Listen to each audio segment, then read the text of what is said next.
And now we'll move on to the second of them, which is for the Sargood and Sargood Son and Ewen building, 92 Lichfield Street. So, Jamie. I just signal that I'd move an amendment to allocate, or if you'd accept it, that I just move the motion as $600,000 and not dig into the next financial year. And Mike's happy to second that. If obviously someone wants to move the staff recommendation by way of amendment, I'll then move that's the absolutely staff recommendation because I'd actually like to hear from staff before we make decisions. Yeah. That doesn't preclude it. So well, I just hang move on. $600,000. Hang on. Sort of order. So you would like to move it, and would someone like to second the? And Dion will second it. And there is an amendment which is moved by Jamie, seconded by Mike. Eh? Point of order, Jamie moved it before Tim did. Yes, I know, but he moved it as an amendment. Why change that to moving it as a motion? Without the 300 though. It's 6 of one, half a dozen of the other. It's really No. That's fine. Whatever you prefer. Ian, no, it's not a question of whether I prefer. When somebody raises a point of order, I have to actually address the point of order. So, you moved that we approve a Central City Landmark Heritage Grant of $600,000 for the Sargood Son and Ewen building, 92 Lichfield Street. correct. I was moving $600,000, which was just this year. Okay, so that's been moved by Jamie, seconded by Mike. Since which time Tim has. It's option 2 in the Tim has moved an amendment to it. It's foreshadowed the motion. This is why it's. No, it's easy. What I've moved and seconded by Mike, option 2, which is $600,000, simply this financial year's amount. Tim has foreshadowed the motion. It's completely option round 1. the wrong way, because what you need to do is vote on an amendment and then on the principal resolution. I mean, this is stuff. No, I don't. I can move. There's an option in the paper, so I'm just simply moving option 2. Earlier. That's. And if You're not supporting the staff recommendations, so technically it is an amendment which you're no, it's not. It's only amendment if someone's moved something first. It's an amendment Yes, I if know, something's on the but table. I called Jamie first, not for the point of taking an amendment. I called Jamie first because he said he had a question. No, I signalled that I wanted to move something, but. Look, I'm not going to pick a battle with the chair on this. Whatever you want to do, it's fine. No, I don't. It's not a question of that. As I say, if people want to challenge the way I do it, it would be so much easier if there was a staff resolution and an amendment was moved. Seconded by Tim. Yeah, I'm happy. Mike, yeah. Mike will do what he's told on this one. He's fine. We'll just foreshadow it. No, it's not a direct opposite. This is what I try to avoid by having conversations about structure and process. So a very simple process. Move the motion. Yeah. That one's, and Jamie can move an amendment. Exactly. Yeah, no, but that's what I said right at the beginning, and I got challenged. So not by me. No, I know, but. Yes, we're going to be here all week. Yeah. No.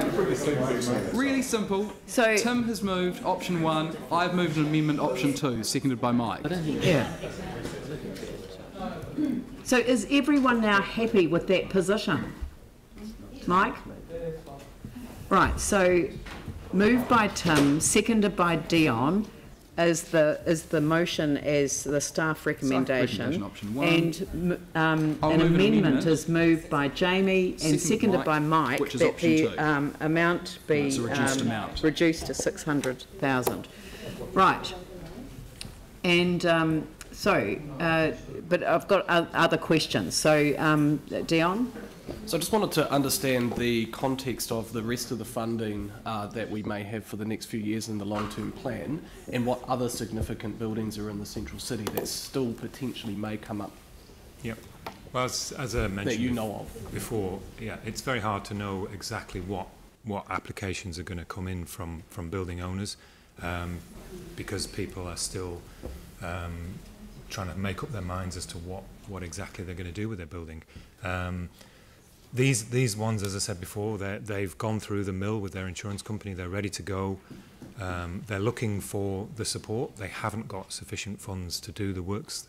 They need those additional grant funds. By giving these grants, we also get some influence. And I was just thinking about the 92 Lichfield. A good example of the positive outcome of the grant process is we can actually have more influence on determining the projects and the timelines.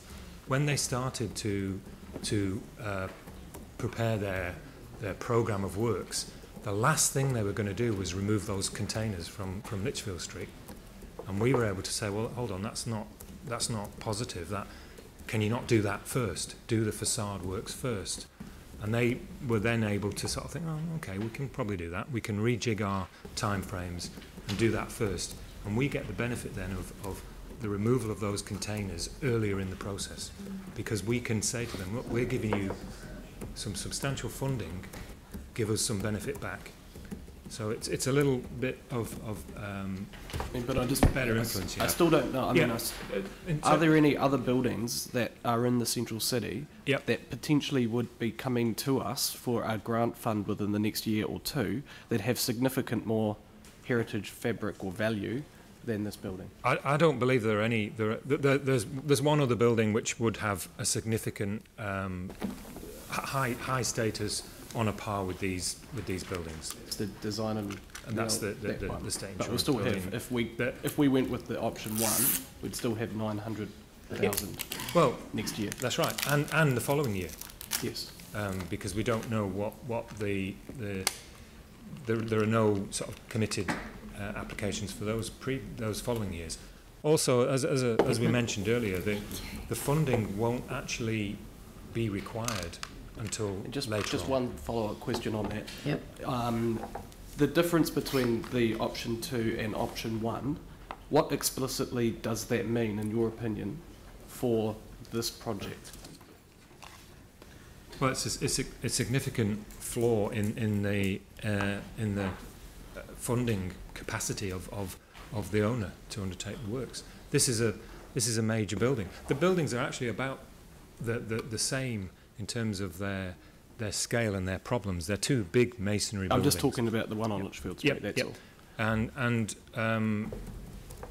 yes, of course, you could give them a lower level of funding, but they may then do something else. They may decide to. So if we give them a lower end amount of funding, does that have any impact on the ability that we have on the covenants or anything like that we're going to be putting on there? Not if they choose to accept the lower level of funding and accept the covenant that comes with it, then you get that same degree of protection, because you get a full conservation covenant on the building. Okay. Okay, I've got Pauline, Andrew, Tim and Mike.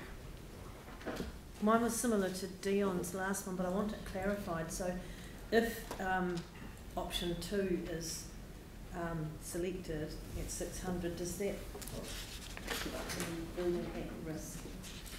So does that, in your view, may they walk away? Is there a risk that they walk away from this?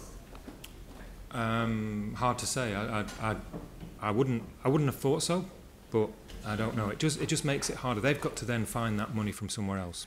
So, and I know that they are already looking at funding from the Ministry for Culture and Heritage, because the Equip Fund is suitable for this. So they've already looked at lots of other options of funding. This is a level of funding, I think, which was to my mind on a par with previous landmark grants that we've given for this kind of scale of building. Yeah.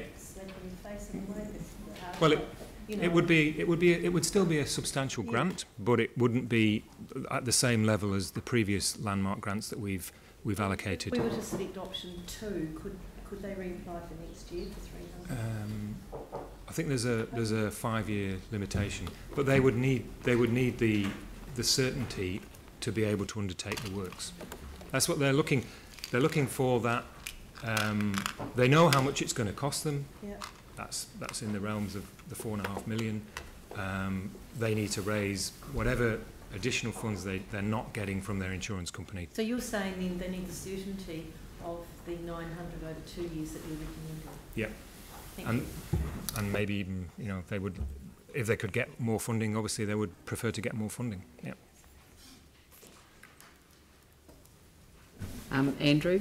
Thank you. So, Brendan, you've obviously put forward a staff recommendation of 900,000 for good reason, and the committee obviously put forward that recommendation for good reason as well. If I'm hearing you correctly, the response that you gave to Dion and to Pauline, even though there were some slight differences in the answer, what you're saying is that to go for the lower amount, option 2, could put the project at risk. Yes. Thank you. To some degree. Yeah. And the second question, there's nothing that we would do today if we were to approve the staff and committee recommendation that would preclude funding the future project that may or may not come forward to the level that you would recommend, because there would be sufficient funds left in the remaining 2 years' worth of funding to do that. We're not putting that future project at risk in any way. I don't think so, no. If we allocate 300,000 from next year to this building, that still leaves 1.2 million from next year's fund. That could easily be allocated to a number of buildings that would benefit on a similar scale to this one. And do you believe there would be an effect if we were to go at the lower amount today? I mean, obviously there are a number of applicants to this Landmark Heritage Grant Fund who have made successful applications, and there have been a number of really good outcomes as a result of the use of this fund. Do you believe that there might be a confidence effect, if you like, from other heritage building owners who might come forward to the fund, that if we were to go with the lower amount today might affect the confidence that future applicants might have in the real ability of this fund to assist? I think looking at the previous allocations that we've done, they've all been around that level of funding. These are all significant large-scale projects, and we need to be able to provide confidence that they're getting a fair deal, and they're getting a reasonable representative outcome from council as compared to previous applications. So I think we do need to have some degree of consistency that we give to building owners, and to provide them with the confidence that they can proceed with their projects, knowing that there will be reasonable funds available from council to back them. And to go through presumably what's a significant application process with confidence that the outcome will be a realistic one for their project. Thank you. Tim? Thank you. Two quick questions, because I think you've already answered that the future project, if it comes up, is not going to be in danger of not getting funding. So the first two ones, it seems that, and I see you nodding, yes, so that's good. The first one is the suggestion that this building is smaller and less work maybe than the other one that we've just approved earlier on. So I think that if you could kind of look and answer some of that. The second one is, I guess, just to clarify the how important this 900 is over the 600. And I think there's some grey area about that with regards to approving 600 and perhaps not getting anything else to them because they can't reapply for 5 years. So that would be it. So the danger of it not happening. So those two questions. Thank you. Well, the key works that they've got to do. The building was upgraded to some level in 2003, 2004, but it wasn't fully completed.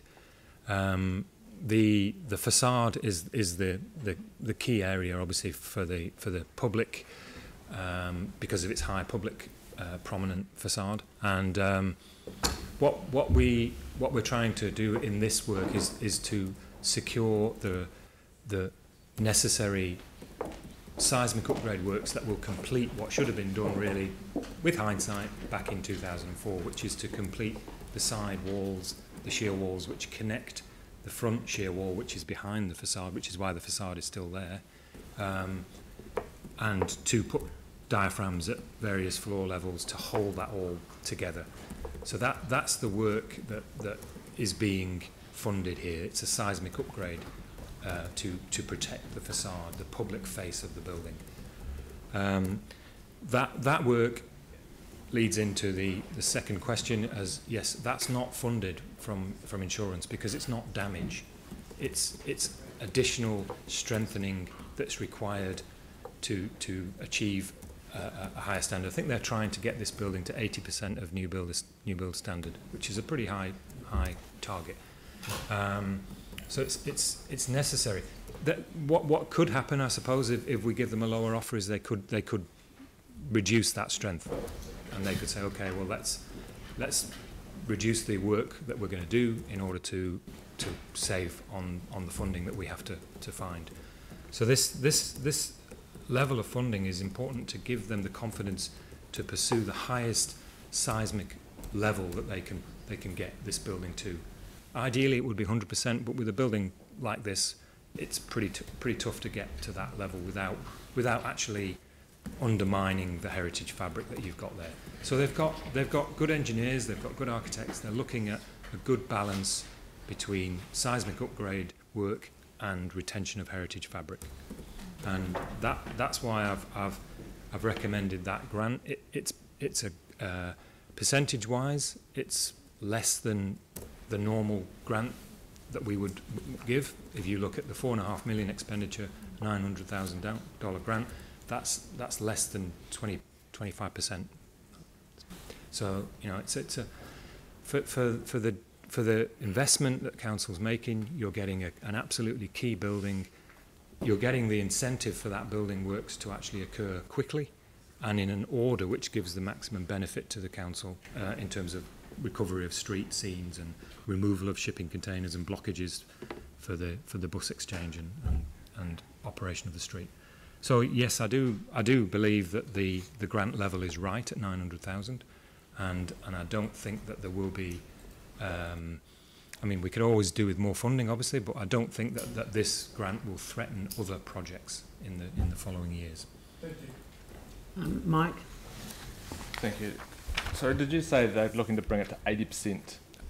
Yeah, I think it's 80. between. It's So about. I thought the council sort of aimed to try and get it at 76% and better. And No, the building code states that it has to be a minimum of 34%. 34, but the council... Anything under 34 is classed as a... Yeah, I understand that. So 34%, but the council, I thought, sort of aimed for around 76%. We had a policy that 67, is it? 67? Yeah, that our buildings were 67. Okay, minimum. 67%, Yep. and they're trying to go to 80%. Yep. And if we were to reduce the funding, they'll potentially just lower that down a little bit, but still would be above. Yep.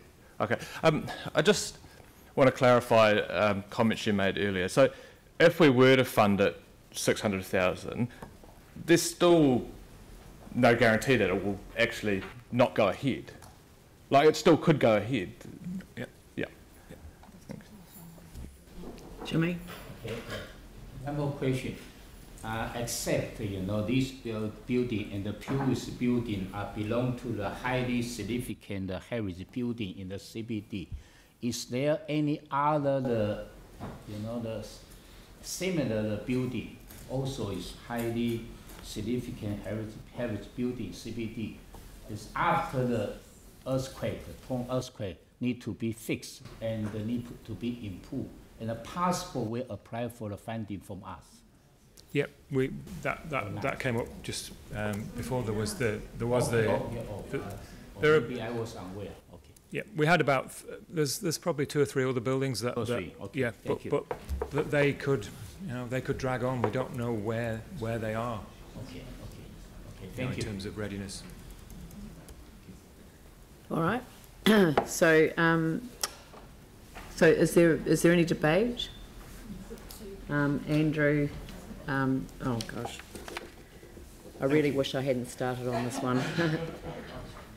Thank you. No, well, I've got to go, and it's just a shame. But anyway, Andrew, yeah, Andrew.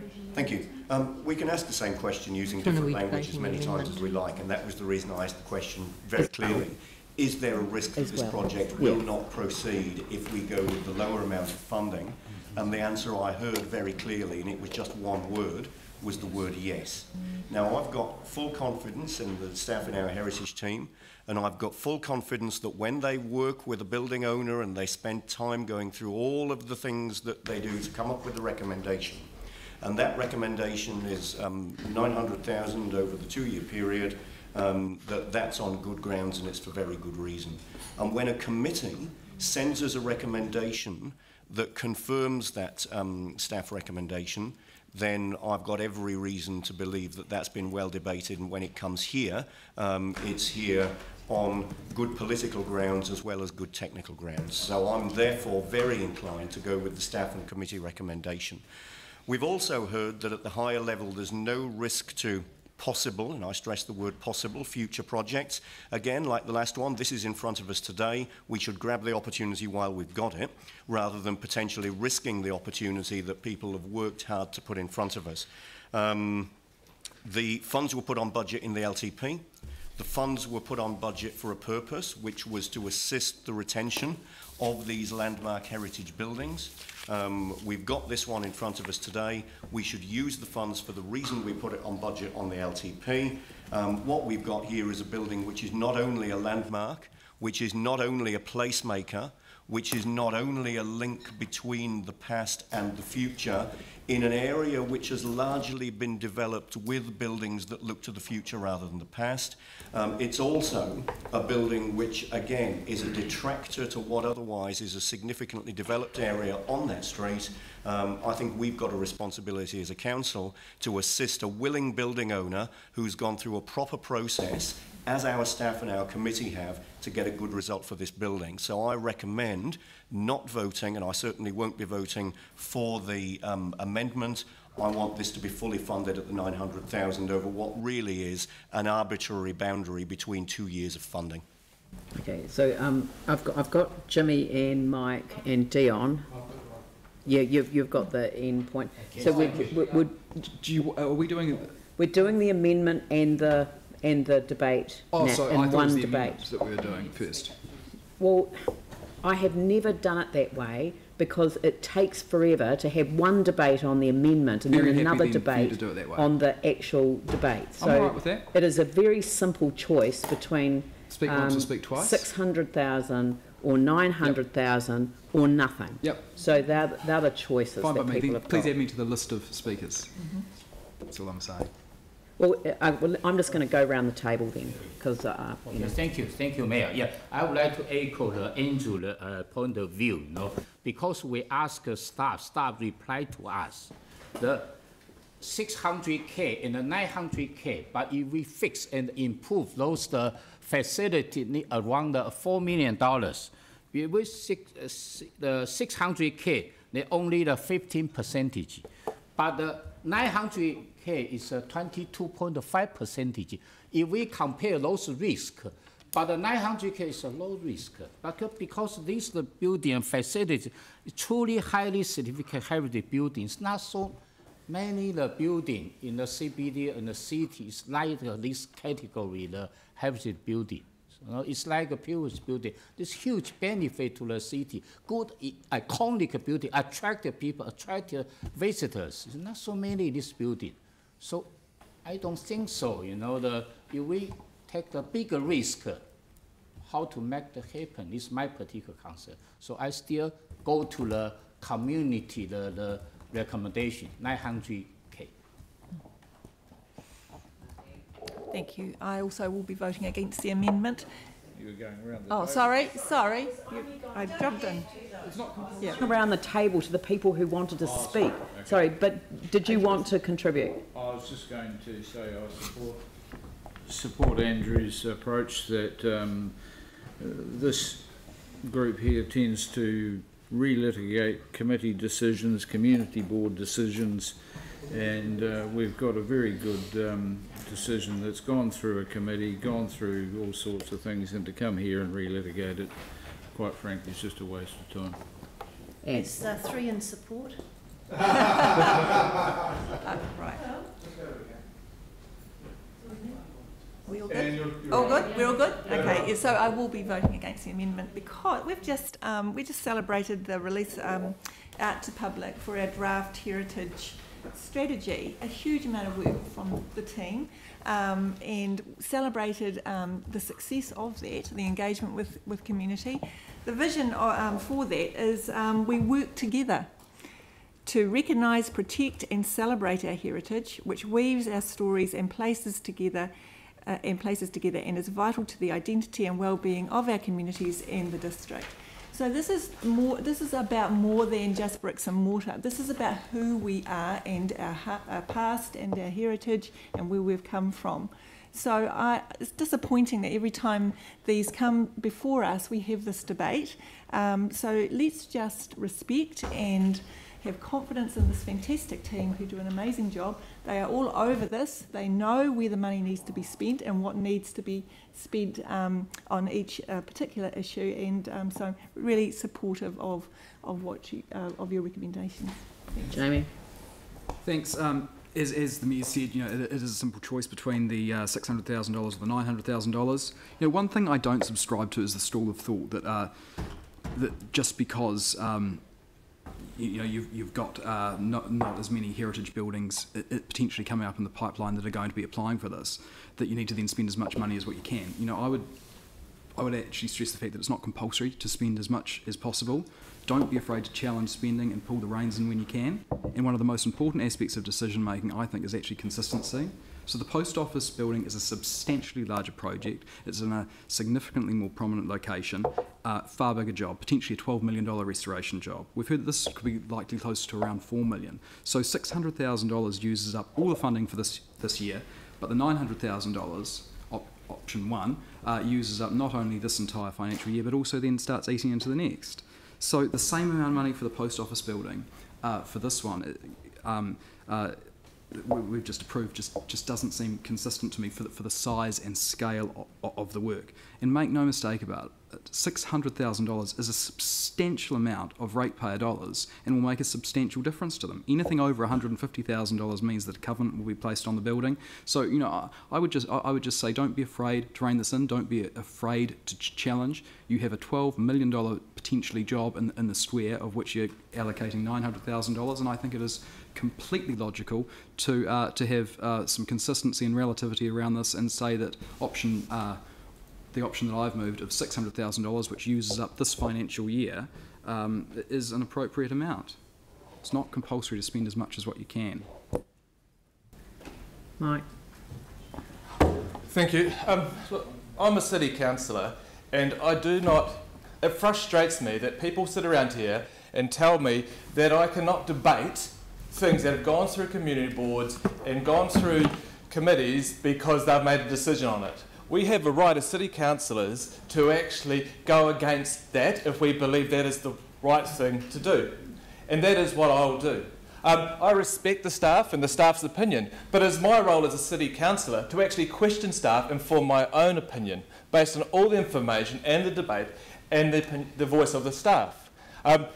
Like Jamie said, this is actually a substantial grant. $600,000 is a lot of money, as well as $900,000. But we have to look at the budget, and we set a budget of $1.5 million. And as a city councillor, I look at that budget, and that's what I stick to. On the last heritage item, I said yes to $900,000. But I'm sticking to a $1.5 million grant for this year for this fund, and so I'll be supporting the amendment. Dion? Yeah, I actually respect what Councillor Davidson said. I think it's actually fantastic that you've actually raised that, and it's good. And I do agree that consistency is really important.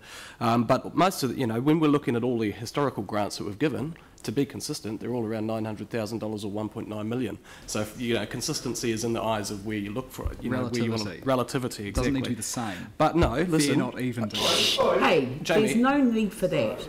I'm also going to say that funding these grants fund the heritage aspects of these buildings that aren't funded or that are required because of the district plan, and that generally aren't funded because of insurance. And so we've heard from both of these buildings, what we're funding is actually elements that aren't funded by the insurance. So relativity doesn't really play a factor in that. If we want to retain these heritage buildings, we need to fund them to actually what it requires under the district plan, which are rules that we as council implement. And I just wanted to actually sort of say here is there's an opportunity cost here as well.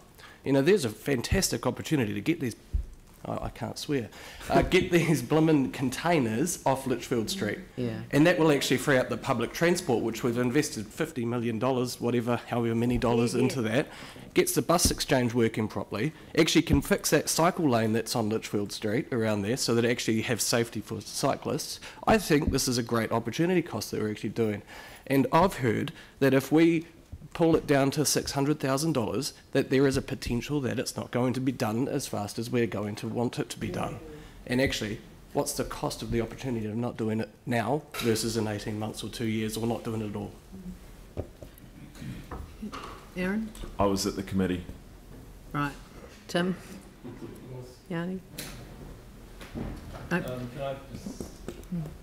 No. We've done your side. I'm happy if you want to. Okay. Yeah, the reason I say that is this is a debate, so often you respond to what people say as opposed to just go round. And some stuff came up that I thought was quite interesting. So, you know, I support the amendment because I think relativity should apply here, but you know, I'm not going to die in a ditch over it. But one thing I would also like to say is that when we're looking at giving out these heritage grants, we also need to take into account that opportunity cost in keeping some buildings that probably we shouldn't be supporting. A good example is Harley Chambers, which there was a fantastic proposal to take that down and put a $140 million development on it. Now, if we're thinking about the rates impact of that, I mean, I can't find $140 million building off the top of my head, but the Meridian one, which is a $50 million building, is paying $420,000 a year in rates. So we do need to consider these trade-offs, and it's not just simply giving out grants to every heritage building that applies, but also thinking about balancing up the impact for the city, because there's, you know, there's some that we do need to let go, and actually we'll get some funding for that, which might fund other heritage buildings. So just wanted to make that point. Yep. Good point. Tim? Thank you, and there's been some really good debate, and that's what we do. And I totally support Mike's suggestion with regards to being able to relitigate, and I think that's very important and should be respected. It should also be respected when those who are talking with a different opinion are talking, so they're not talked over or under while they're, or interrupted while they're talking. So I would appreciate that as well. We're in a city where I think a city where anything can happen, except let's not move our budgets around that have been set for year and year and year when opportunity comes. I think that's ridiculous. So I am totally in support of when opportunity comes, if it is not going to endanger and affect other buildings, then we should be looking at those opportunities. When we have a builder or a developer saying that they actually want to restore a heritage building or the facade of a heritage building to 80% over and above what they are required to, I think that should be recognised, not hindered and not put down or reduced. So I think that if they are willing to do this, it gives surety to the public coming into our city that in fact it is a safe city to visit, whether you are a tourist or not, and a hell of a lot safer than many other cities in this country. Yeah. So for the cost or less than a cost of traffic lights, and for a budget that should be fluid when opportunity knocks, I will be voting against the amendment and supporting the staff recommendation, which is extremely well thought through and balanced. Thank you. Thank you. So I'll put the amendment. All those in favour say aye. Aye. Those opposed say no. Oh. The amendment. Yep. So on the voices, that's carried. Also, can we, Does somebody can we want to division? call, would someone like to call a division? Yeah. We'll have a division, thank you. On the amendments. On the amendment. Councillor Buck? No. Councillor East? No. Councillor Johansson? Yes. Councillor Swakes? No. Councillor Templeton? Yes. Councillor Manji? Yes. Councillor Ewen? No. Councillor Galloway? No. Councillor Chen? No. Councillor Davidson? Yes. Councillor Cotter? No. Mayor? No. Councillor Turner? No. Councillor Skendrick? No. Councillor Goff? Yes.